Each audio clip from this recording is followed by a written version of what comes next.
Hola, la historia es completamente ficticia y ha sido creada únicamente con fines de entretenimiento. Cualquier semejanza con personas reales es pura coincidencia. Disfruten del vídeo. La historia explora un amor virtual que resulta ser una ilusión cuidadosamente construida. El protagonista enfrenta desengaño y cuestiona sus propios sentimientos y expectativas. A medida que avanza, surgen verdades sobre la identidad y la percepción de los demás. Gracias.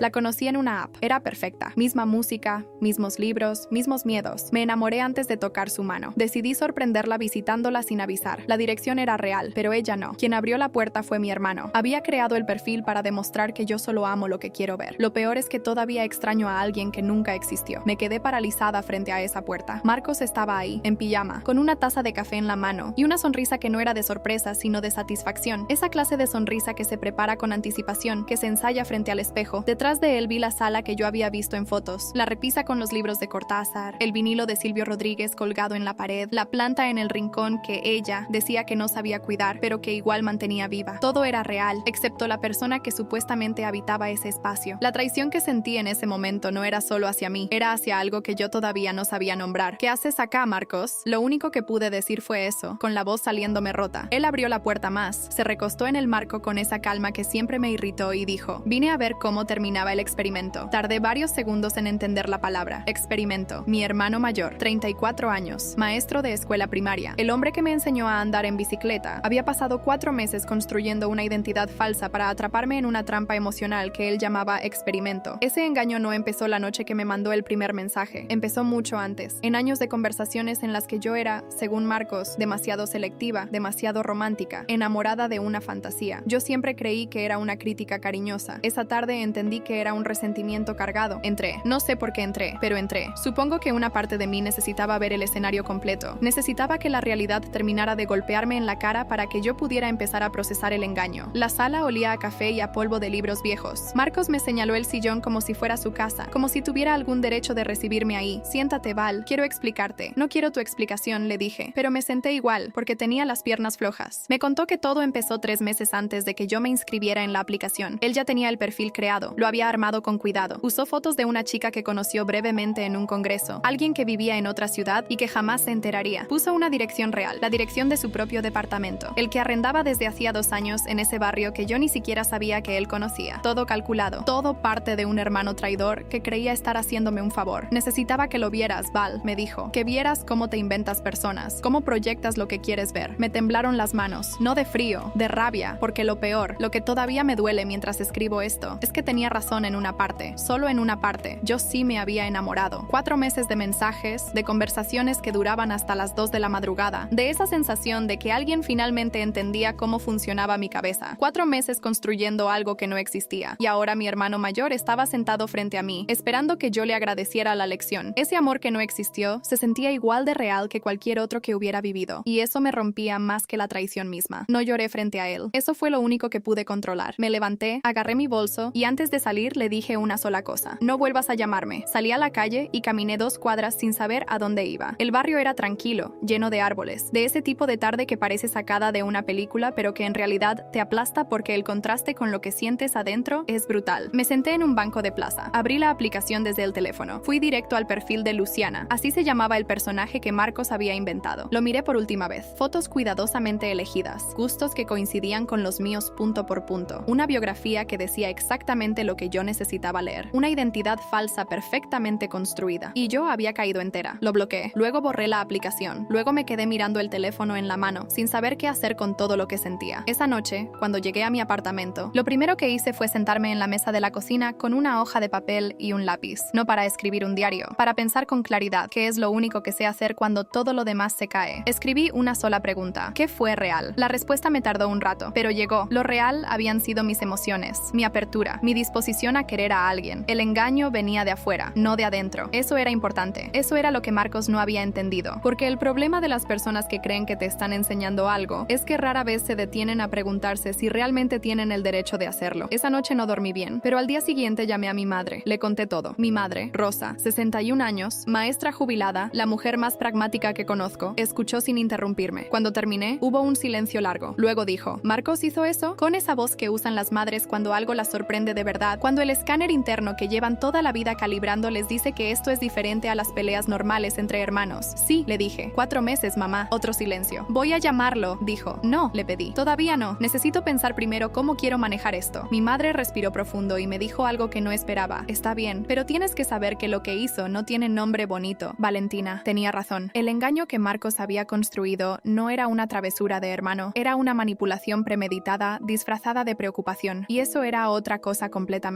Pasé el fin de semana encerrada. No de forma dramática, sino de forma funcional. Ordené el apartamento, lavé ropa, hice las compras de la semana. Me moví por los espacios cotidianos como si pudiera anclarme a ellos. A veces eso funciona. Te aferras a lo tangible cuando lo intangible se te está desmoronando. Pero también pensé mucho en Marcos, en lo que había hecho, en por qué lo había hecho, en cómo alguien que te conoce desde que eras chica decide que tiene el derecho de construir una trampa para demostrarte algo sobre ti misma. Eso no es amor de hermano. Eso es control disfrazado de amor. Y hay una diferencia enorme entre las dos cosas. El lunes me llegó un mensaje de Marcos. Val, sé que estás enojada, pero espero que con el tiempo entiendas que lo hice porque me importas. Lo leí 3 veces. Cada vez que lo leía sentía algo diferente. Primero rabia, después una tristeza extraña y finalmente algo que se pareció mucho a la claridad, porque en ese mensaje estaba todo lo que necesitaba saber sobre mi hermano. La justificación sin pedido de perdón. La certeza de que su intención lo excusaba de la acción. El con el tiempo entenderás que en realidad significaba con el tiempo me vas a dar la razón. No le respondí, pero guardé el mensaje. Por instinto, lo guardé. Esa semana hablé con mi amiga Paola, que me conoce desde la universidad y que tiene la virtud rara de decirte verdades sin hacerte sentir atacada. Le conté todo mientras tomábamos café en su cocina. Una tarde de miércoles que empezó con lluvia y terminó con sol, de esas tardes cambiantes que parecen hechas para las conversaciones importantes. Paola me escuchó con los codos apoyados en la mesa y los ojos atentos. Cuando terminé, me preguntó, ¿y todavía lo extrañas? A la persona del perfil, digo. Me tomó por sorpresa la pregunta. Tardé en responder. Sí, dije al final. A veces todavía pienso en las conversaciones, en lo que sentía cuando me escribía. Paola asintió, sin juzgarme. Eso es normal, dijo, porque tus emociones fueron reales. Lo que no fue real fue ella. Fue la primera vez desde ese jueves que alguien me dijo algo que me hizo sentir que no estaba loca por haberme enamorado de una identidad falsa. Eso importó más de lo que puedo explicar. Pero lo que Paola dijo después fue lo que me cambió algo adentro. ¿Y qué vas a hacer con Marcos? No con la situación, con Marcos. La pregunta apuntaba a la persona, no al hecho. Estuve callada un momento. Todavía no sé, respondí, pero sé que no voy a dejarlo pasar como si nada. Paola me miró con esa expresión que tiene cuando algo le parece importante. Bien, dijo, porque si lo dejas pasar, él va a creer que tenía razón en todo. Tenía razón, y esa sola idea me revolvió algo en el pecho. La semana siguiente mi madre volvió a llamarme. Me dijo que Marcos la había contactado, que le había contado su versión de lo que había pasado, que según él yo estaba siendo dramática, que había sido un experimento entre hermanos sin mala intención, que él solo quería ayudarme a verme mejor a mí misma. Mi madre me contó esto con una calma que yo sabía le costaba. Al final me dijo, le dije que lo que hizo no está bien, Valentina, y que si tú quieres tiempo, él va a tener que respetar ese tiempo. Eso me sorprendió. Mi madre siempre había sido más protectora con Marcos, el mayor, el primero. Escucharla decir eso fue algo que no esperaba, pero tampoco alcanzaba, porque el problema no era que Marcos me debía disculpas a mí. El problema era que Marcos genuinamente no creía que las debiera, y ese era el tipo de hermano traidor con el que yo iba a tener que lidiar. Lo que no sabía todavía, lo que no podía imaginar en ese momento, era que el engaño de Marcos no había terminado con ese jueves frente a su puerta, que había una capa más, una que él todavía no me había mostrado, y que cuando saliera a la luz, iba a cambiar todo lo que yo creía saber sobre esos 4 meses, pero eso llegó después. Paola me llamó un martes a las 10 de la noche. No era su horario habitual, ella siempre respetaba los horarios, era de esas personas que texteaban antes de llamar. Cuando vi su nombre en la pantalla supe que algo había pasado. Val, necesito contarte algo y no sé cómo decírtelo. La escuché respirar. Afuera llovía. Yo estaba en mi apartamento, en pijama, con un vaso de agua tibia en la mano, como si mi cuerpo ya supiera que iba a necesitar estar quieta para recibir lo que venía. Dime, le dije. Hoy almorcé con Renata. Renata era la novia de Marcos. Llevaban 2 años juntos. Una chica tranquila que trabajaba como técnica de laboratorio clínico y que yo siempre había visto con buenos ojos. Renata me contó algo que no sabía si decirte, pero al final decidió que tenías que saber. Me senté en el borde de la cama. El vaso de agua lo puse en el suelo sin pensar. El perfil que Marcos creó no lo hizo solo, dijo Paola. Renata lo ayudó al principio. Ella misma le prestó las fotos de la chica del congreso porque la conocía. Marcos le dijo que era una broma, un chiste entre amigos. Renata creyó que duraría una semana, que tú ibas a darte cuenta rápido y que se iban a reír juntos. Pero cuando vio que habían pasado semanas y luego meses y que tú seguías escribiéndole, le pidió que lo parara. Y Marcos no lo paró. Hubo un silencio entre las dos. Afuera la lluvia arreciaba. Entonces Renata sabía, dije. No fue una pregunta. Al principio sí, y cuando quiso frenarlo, Marcos Marcos le dijo que si contaba algo, iba a decirle a toda la familia que ella le había sido infiel durante el primer año de la relación. Algo que aparentemente pasó y que nadie más sabe. Ahí estaba la segunda capa, el engaño que yo no había visto. Marcos no solo había construido una identidad falsa para atraparme a mí, había retenido a Renata con una amenaza para proteger su propio experimento. Había usado el secreto de ella como cadena. 4 meses. Renata cargando eso en silencio mientras yo me enamoraba de una pantalla, mientras Marcos tomaba café en ese departamento esperando el momento exacto en que todo explotara. ¿Por qué me cuenta esto ahora, Renata?, pregunté. Porque la semana pasada Marcos le dijo que el experimento había salido exactamente como él esperaba, que tenía razón sobre ti, que lo había demostrado, y lo dijo con orgullo, Val, como si hubiera ganado algo. Cerré los ojos. Ese amor que no existió, esa relación que había sido construida ladrillo por ladrillo con mentiras cuidadosas, no había sido solo una broma que se extendió, había sido un proyecto sostenido en el tiempo, protegido con amenazas, ejecutado con paciencia, y mi hermano lo consideraba un éxito.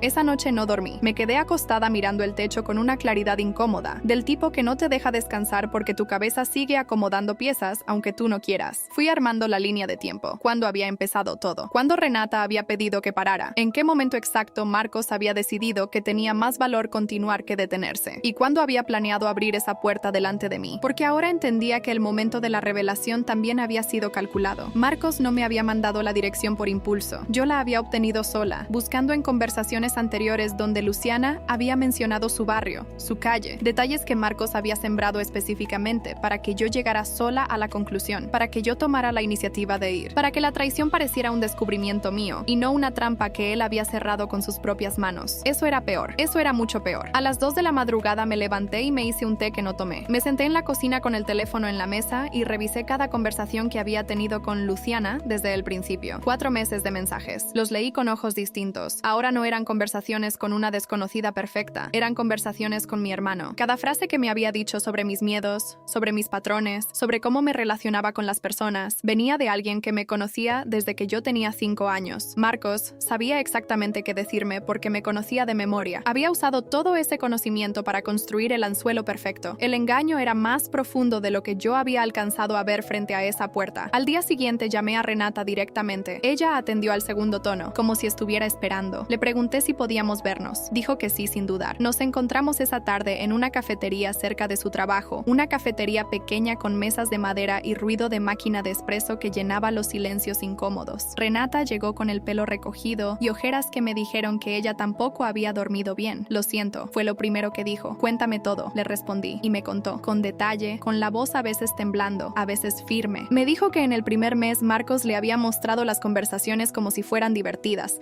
como si yo fuera un personaje en un juego que los dos miraban desde afuera, que ella le había dicho que no le parecía bien, pero que Marcos le había restado importancia, que era su hermana, que me conocía, que sabía lo que hacía, que cuando Renata quiso hablar más en serio, Marcos sacó a relucir lo de su infidelidad, con calma, sin gritar, como alguien que muestra una carta que tenía guardada. No fue agresivo, me dijo Renata, pero fue muy claro. Me dijo que si yo arruinaba su experimento, él se iba a asegurar de que toda la familia se enterara. Renata me miró directo. Yo no supe cómo salir de ahí, asentí. No la juzgué. No era a Renata a quien yo estaba juzgando. ¿Siguen juntos?, pregunté. Renata bajó los ojos. Todavía vivimos juntos, pero desde que me dijo que el experimento había salido bien, algo se rompió. No puedo mirarlo igual. Le dije que entendía, y era verdad. Lo que Marcos había hecho con Renata era un tipo diferente de traición, más silenciosa pero igual de calculada. Había tomado el error de ella y lo había convertido en una herramienta. Eso no era una relación, era una deuda que él cobraba en silencio cada vez que necesitaba algo. Cuando salí de la cafetería, el cielo estaba claro. Caminé despacio. Pensé en mi madre. Pensé en que ella todavía no sabía la mitad de lo que yo ya sabía. Y pensé en Marcos, en su taza de café frente a la puerta, en su sonrisa preparada, en la palabra experimento dicha con esa calma que ahora me parecía la cosa más escalofriante de todo. Lo que había creído que era una herida entre dos personas era en realidad una telaraña. Y yo recién estaba viendo todos los hilos. Esa noche guardé todas las conversaciones, las capturas de pantalla del perfil de Luciana, los mensajes de Marcos que había guardado por instinto, y un audio que Renata me había enviado esa tarde, una nota de voz que Marcos le había mandado a ella 2 semanas antes, un audio en el que, con esa voz suya tranquila y segura, le decía que el experimento había confirmado todo lo que él pensaba, que yo era exactamente el tipo de persona que se enamora de su propio reflejo, y que algún día yo se lo iba a agradecer. Escuché ese audio 3 veces completo, y la tercera vez que lo escuché algo dentro de mí dejó de temblar, no porque ya no me doliera, sino porque el dolor había encontrado una dirección, y esa dirección no era hacia adentro. Empecé a escribir, no un mensaje a Marcos, todavía no, sino una lista, todo lo que tenía, todo lo que sabía, todo lo que podía demostrar. No con odio, sino con la misma claridad fría con la que Marcos había armado su trampa. Si él podía pasar 4 meses construyendo algo con paciencia y método, yo podía hacer lo mismo. Pero lo que no había calculado todavía era cómo iba a afectar todo esto a mi madre, a las reuniones de familia, a la imagen que Marcos había construido durante 34 años de ser el hermano responsable, el que siempre tenía razón, el que sabía más. Eso estaba por cambiar, solo que cambiar esas cosas lleva tiempo. Y Marcos todavía no sabía que yo ya no estaba procesando la traición, ya estaba planeando la respuesta. Renata me mandó un mensaje el jueves por la mañana. 3 palabras. Marcos sospecha algo. Lo leí parada en la cocina con el café sin terminar en la mano. Respondí de inmediato. ¿Qué pasó? Me contó que la noche anterior Marcos le había preguntado si había hablado conmigo. Ella había dicho que no. Él la miró un momento, sin decir nada más, y había cambiado de tema. Pero Renata conocía esa mirada. Era la misma mirada de la carta guardada. Guardé el teléfono. Terminé el café de pie, mirando la ventana. Si Marcos empezaba a sospechar, el margen que yo tenía para actuar con calma se estaba achicando, no porque yo tuviera miedo de él, sino porque si él se adelantaba a hablar con mi madre antes de que yo lo hiciera, iba a controlar la narrativa. Eso era lo que Marcos hacía mejor, controlar cómo se contaban las cosas. Esa tarde fui a ver a mi madre. Rosa vivía a 20 minutos de mi apartamento, en la casa familiar donde Marcos y yo habíamos crecido. Una casa de 2 plantas con jardín pequeño, un naranjo en el patio que seguía dando frutos cada año, las mismas cortinas de lino que estaban desde que yo tenía memoria. Mi madre estaba en la cocina cuando llegué. Olía a estofado. Esas cosas de la casa materna que te pegan en el pecho antes de que hayas abierto la boca. Vine a contarte todo, le dije. Nos sentamos en la mesa de la cocina. Le conté desde el principio, sin saltarme nada. Le mostré las capturas de pantalla. Le hice escuchar el audio de Marcos a Renata. Mi madre escuchó todo sin interrumpirme, con las manos juntas sobre la mesa, la espalda recta, esa postura que tenía cuando algo le costaba mucho mantenerse entera. Cuando terminé, había silencio. El estofado seguía en el fuego. Mi madre tardó 1 minuto en hablar. Cuando lo hizo, su voz era baja y controlada. ¿Cuánto tiempo duró esto? 4 meses. Otro silencio. ¿Y Renata lo sabía? Al principio. Después Marcos la amenazó. Mi madre se levantó, fue al fuego, apagó la hornalla, le dio la espalda a la olla un momento. Cuando se dio vuelta, sus ojos estaban brillantes, pero no lloró. Valentina, yo crié a ese hombre y todavía no entiendo cómo pudo hacer algo así. No le respondí, porque no había respuesta que sirviera. Marcos era lo que era, con independencia de cómo lo hubieran criado. Eso era algo que mi madre iba a necesitar tiempo para acomodar, y yo no era quien para apurarla. Lo que sí le dije fue, antes de que hables con él, necesito que sepas que esto no terminó. Hay una reunión de familia el mes que viene por el cumpleaños de la tía Graciela, y Marcos va a ir. Yo también voy a ir. Mi madre me miró. ¿Qué vas a hacer? Lo que él no espera, le dije. Que yo llegue preparada. Mi madre asintió despacio, y no me pidió que fuera cuidadosa. No me pidió que lo pensara bien o que considerara los sentimientos de Marcos. Me miró a los ojos y dijo, entonces dime en qué puedo ayudarte. Eso fue todo lo que necesité escuchar. La reunión de la tía Graciela era en 3 semanas. Marcos no sabía que yo sabía lo del audio. No sabía que yo sabía que él había amenazado a Renata. Seguía creyendo que el daño máximo que yo había recibido era presentarme en su puerta y descubrir la identidad falsa. Seguía creyendo que su experimento era un capítulo cerrado, que yo estaba en mi apartamento procesando el golpe, recomponiéndome, y que eventualmente lo llamaría para tener la conversación que él ya tenía ensayada, esa en la que me explicaba con paciencia por qué había hecho lo que había hecho, y yo terminaba, si no agradecida, al menos comprendiendo. Lo que Marcos no calculó fue una cosa, que yo soy su hermana, y que si él me conocía lo suficiente como para construir el anzuelo perfecto, yo también lo conocía lo suficiente como para saber exactamente qué lo iba a derrumbar. Pasé esas 3 semanas con calma. Hablé con Paola, hablé con mi madre. Tuve una conversación larga con Renata, que había tomado una decisión propia en silencio y que me la comunicó 2 semanas antes de la reunión. Había empezado a buscar un departamento. Todavía no le había dicho nada a Marcos. Cuando esté lista para irme, me voy, me dijo. Pero no antes. No quiero que sepa que me estoy yendo hasta que ya esté afuera. Lo entendí. Era su decisión. Yo solo me aseguré de que ella supiera que tenía dónde caer si lo necesitaba. El día de la reunión me levanté temprano. Me vestí con ropa cómoda, no con nada especial, porque no quería que nadie interpretara que yo estaba preparando una actuación. No lo era. Lo que iba a pasar no era un golpe de efecto. Era simplemente la verdad siendo dicha en el lugar correcto, frente a las personas correctas, en el momento en que Marcos menos podía controlar la versión. Llegué a la casa de la tía Graciela con Paola. Marcos ya estaba adentro cuando entré. Me vio desde el otro lado de la sala y sonrió. Esa sonrisa tranquila de siempre, la de quien cree que tiene todo bajo control. Yo le devolví la mirada sin sonreír y seguí caminando. Lo que no sabía era que ese era el último momento tranquilo que iba a tener en mucho tiempo. La reunión fue en el patio de la tía Graciela. Mesa larga, familia completa. El olor a asado y a vino barato que acompañaba cada celebración desde que yo tenía 10 años. Estaban mis primos, la tía Graciela con su marido Héctor, mi madre, 2 tías más, y Marcos, que había llegado solo porque Renata había dicho que no se sentía bien. Nadie lo cuestionó. Renata solía evitar las reuniones grandes. Me senté lejos de Marcos. No dramáticamente, no del otro lado de la mesa como en una escena de película. Simplemente elegí un lugar junto a mi madre y a Paola, en la punta del lado que quedaba a la sombra. Marcos quedó del lado del sol. Eso no fue planeado, pero en retrospectiva fue exacto. La reunión transcurrió normal durante la primera hora. Brindis por la tía Graciela, conversaciones cruzadas, el tío Héctor contando el mismo chiste de siempre, los primos en su mesa aparte con los celulares. Marcos habló varias veces, como siempre lo hacía en las reuniones, con esa facilidad para instalarse en el centro de una conversación sin que nadie lo notara. Contó algo sobre su trabajo en la escuela, una historia sobre un alumno. Se rió, todos se rieron. Yo lo observé desde mi lugar con la copa en la mano y pensé, así es exactamente como funciona esto, con normalidad, con encanto, con la confianza de quien nunca ha tenido que rendir cuentas por nada. Fue mi madre quien lo inició, no yo. Eso también estuvo planeado. Habíamos hablado, habíamos decidido que sería más claro si venía de ella, porque Marcos no podría acusarla de estar actuando por resentimiento personal. Hubo un momento en que la conversación se asentó, ese instante entre un tema y el siguiente donde todo el mundo toma un sorbo de algo. Mi madre lo eligió. Dijo su nombre, Marcos, no en voz alta, pero con una claridad que cortó el ruido de fondo. Marcos la miró. Necesitamos hablar de algo frente a la familia. Marcos parpadeó. La sonrisa se mantuvo, pero cambió de naturaleza. Ya no era la de quien está cómodo, era la de quien está calculando. ¿De qué se trata?, dijo con esa voz tranquila de siempre. Mi madre me miró a mí. Yo puse el teléfono en la mesa, con el audio visible pero sin reproducirlo todavía, y dije con calma, cuéntanos sobre el perfil de Luciana. El silencio fue inmediato, no dramático, no como en las series, sino ese silencio real que se instala cuando algo importante está pasando y todos en la mesa lo sienten aunque no sepan qué es todavía. Marcos no se movió. Tardó exactamente 3 segundos antes de decir, no sé de qué estás hablando. Era la respuesta que yo esperaba, la que había esperado siempre. Marcos nunca iba a reconocer algo por las buenas. Eso no era parte de quien él era. 4 meses, le dije. Perfil falso, identidad falsa, fotos de una persona que ni siquiera sabe que las usaste, mensajes todos los días, a veces hasta las 2 de la madrugada. Construiste algo específicamente para que yo cayera. Hice una pausa. Y cuando estuviste seguro de que había caído, me mandaste a tu propia puerta. Los ojos de mis primos se movieron hacia Marcos. La tía Graciela había dejado el tenedor en el plato. Héctor miraba sin entender todavía, pero miraba. Mi madre tenía las manos juntas sobre la mesa, quietas. Valentina, dijo Marcos, y su voz bajó medio tono, ese tono que usaba cuando quería hacer que yo pareciera la que estaba exagerando. Esto es algo entre nosotros, no es para traerlo acá. Tú decidiste que era entre nosotros cuando lo hiciste a mis espaldas 4 meses, le respondí. Yo decido dónde se termina. Marcos abrió la boca para decir algo más, pero fue en ese momento que mi madre habló. ¿Y Renata? Esa sola pregunta lo detuvo, porque significaba que yo ya sabía lo de Renata, y que mi madre también, y que la versión que él podía haber contado de todo esto ya estaba cerrada. El color de su cara cambió apenas, no mucho. Marcos tenía un control físico notable, pero lo suficiente para que quien lo conociera lo viera. La tía Graciela preguntó con voz cuidadosa, ¿qué pasó con Renata? Yo expliqué, con la misma calma de siempre, que Marcos había usado información personal de Renata para mantenerla en silencio durante 4 meses mientras el engaño continuaba, que Renata había intentado detenerlo y que él la había amenazado, que todo eso estaba documentado. Puse el audio en la mesa y lo reproduje. La voz de Marcos llenó el patio, esa voz tranquila, segura, hablando del experimento, hablando de mí como si fuera un caso de estudio, diciendo que algún día yo se lo iba a agradecer. La familia escuchó sin interrumpir. Cuando terminó, nadie dijo nada por un momento. Fue el tío Héctor, que no era un hombre de muchas palabras, quien habló primero. Eso está muy mal, Marcos. Sin más, solo eso. Pero venía de alguien que nunca se metía en nada, y eso le dio un peso que ningún discurso habría tenido. Marcos intentó hablar. Dijo que había sido malinterpretado, que yo tenía contexto equivocado, que el audio no mostraba la historia completa. Nadie lo interrumpió. Todos lo dejaron hablar. Y eso fue lo más devastador que le pudo pasar, porque cuando terminó, el silencio fue la respuesta, no la discusión que él habría sabido manejar. El silencio, que no tiene contra qué argumentar. Mi madre fue la última en hablar esa tarde. Lo miró desde su lado de la mesa y dijo algo que no olvidé más. Usaste lo que sabías de tu hermana para lastimarla, y usaste lo que sabías de Renata para callarla. Eso no se hace con las personas que uno dice querer. Hizo una pausa. Y yo me tardé mucho en decirte esto, Marcos, pero no te voy a defender esta vez. Marcos se levantó de la mesa. No gritó, no tiró nada, no hizo ningún gesto dramático. Eso también era él. Se levantó con calma, dijo que se iba y se fue. La puerta del jardín se cerró detrás de él sin ruido. La reunión continuó, no con alegría, sino con esa continuidad real que tienen las familias después de que algo se rompe, cuando la vida sigue aunque todo haya cambiado. La tía Graciela sirvió el postre. Héctor encendió otro cigarro. Mis primos preguntaron en voz baja qué había pasado y los adultos les explicaron lo mínimo necesario. Yo me quedé en la mesa hasta el final. Cuando me fui, Paola me acompañó al auto. Nos quedamos un momento paradas en la calle. ¿Cómo estás?, me preguntó. Bien, le dije. Y era verdad, de una forma extraña y tranquila. No eufórica, no aliviada como en las películas, solo quieta. Como cuando termina una tormenta larga y el aire queda limpio pero todavía húmedo. Esa noche llegué al apartamento y me senté en la cocina con la misma última hoja de papel, donde había escrito mi primera pregunta semanas atrás. La volteé. En el lado en blanco escribí, ya está. La guardé en un cajón y me fui a dormir. 3 semanas después de la reunión, Renata se fue del departamento que compartía con Marcos. Me lo comunicó por mensaje un domingo a la tarde. Me fui, estoy bien. Le respondí con una sola línea. Cuida. Eso fue todo lo que hizo falta. No supe en detalle cómo fue la conversación entre los dos, ni qué se dijeron, ni cómo reaccionó Marcos cuando llegó a casa y encontró las cosas de ella ya sin estar. Eso no me correspondía saberlo. Lo que sí supe, porque Renata me lo contó días después, fue que Marcos no intentó detenerla, no le imploró que se quedara, no le prometió que las cosas iban a cambiar, simplemente la dejó ir, con la misma calma con que dejaba ir cualquier cosa cuando entendía que ya no podía controlarla. Eso, me dijo Renata, fue lo que le terminó de confirmar que había tomado la decisión correcta, que alguien que te deja ir sin siquiera intentar retenerte es alguien para quien tú nunca fuiste una persona, fuiste una pieza. Renata se instaló temporalmente en casa de una amiga y empezó a buscar su propio lugar. Le pregunté una vez cómo estaba manejando lo del secreto, lo de la infidelidad que Marcos había usado como amenaza. Me dijo que lo había contado ella misma, primero a las personas que más le importaban, antes de que Marcos tuviera la oportunidad de hacerlo. Si yo lo cuento primero, le saco el arma, me explicó. Era una mujer más inteligente de lo que Marcos había calculado. Eso también era poética, a su manera. Mi madre habló con Marcos una vez,